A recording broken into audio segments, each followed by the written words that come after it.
বলক আমি গৈ আছোঁ পানীদিহিং পক্ষী অভয়াৰণ্যলৈ। এয়া পানীদিহিং পক্ষী অভয়াৰণ্য। আমাৰ লগত আহিছে বহুকেইজন ব্যক্তি।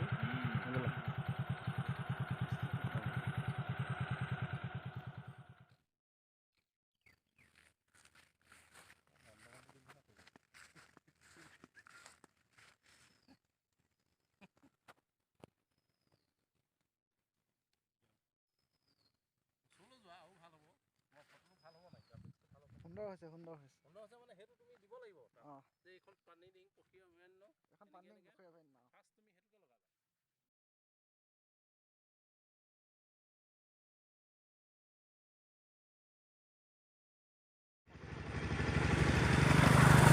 আমি এতিয়া ইতিমধ্যে পানীদিহিং পক্ষী অভয়াৰণ্যত সোমাইছোঁহি। বৰ্তমান আমাৰ পানীদিহিং পক্ষী অভয়াৰণ্যৰ এখন আমাৰ ফলক লাগি আছে। বৰ্তমান আমি ইতিমধ্যে পাইছোঁহি।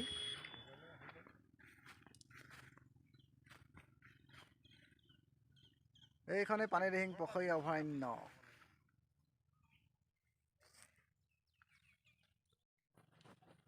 পানীদিহিং পক্ষী অভয়াৰণ্যৰ এই পক্ষীৰ বিচৰণ থলী।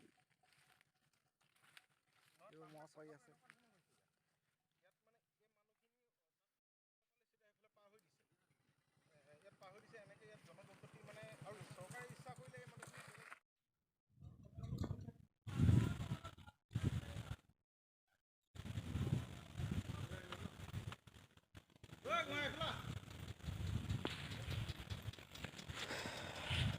কিমান সুন্দৰ এটা মনোমোহা পৰিৱেশ।